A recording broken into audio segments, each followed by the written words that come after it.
In our last video, we learnt about some commonly confused words. Words which are more than just some letters strung together. They are the vessels of our thoughts and ideas. Yet, even the most skilled wordsmiths can sometimes find themselves confused by these pairs. But fear not, we are here to guide you along the path of linguistic clarity.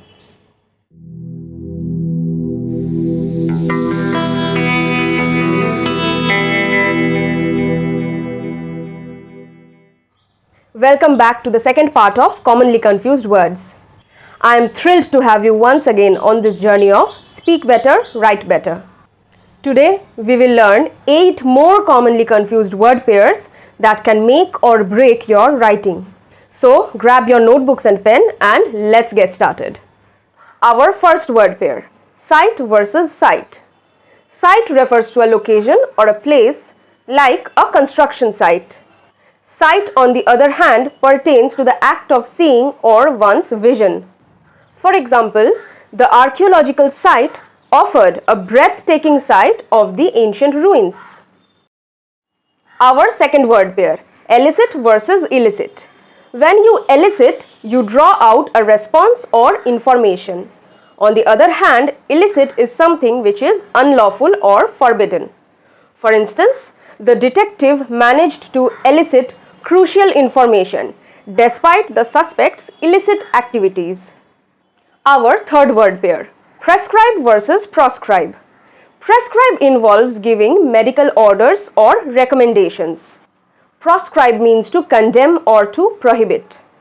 For example, doctors often prescribe medicines to treat illness, while they proscribe certain activities that could worsen the patient's condition. Pair number 4, desert versus desert. Think of desert with one S as a dry arid land, while desert with 2 S as something delicious to satisfy your sweet tooth. For instance, after exploring the vast desert, they returned to their camp to enjoy a delicious dessert. Pair number 5, aisle versus aisle. An aisle is a passageway often in a store. An aisle, on the other hand, is a small island. For instance, in a crowded aisle, I daydreamed about a peaceful aisle. Pair number 6, peak versus peak. Peak is the highest point of a mountain. Peak, on the other hand, is to glimpse something briefly. For example, after hours of climbing, they finally reached the peak of the mountain and took a quick peek at the breathtaking view.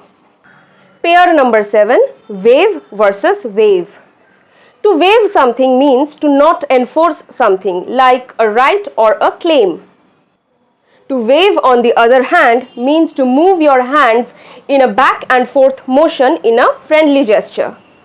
For example, a cheerful wave from the teacher signaled the students to waive their hesitations and ask questions. Finally, pair number 8, eminent versus imminent. Eminent signifies being well known or distinguished. Imminent, on the other hand, means something which is about to happen very soon. For instance, eminent speakers at the conference hinted at the imminent effects of climate change. So that's it for today. 8 more pairs of words untangled, 8 more tools to enhance your communication skills. Remember, understanding these distinctions is the key to precise writing and effective communication.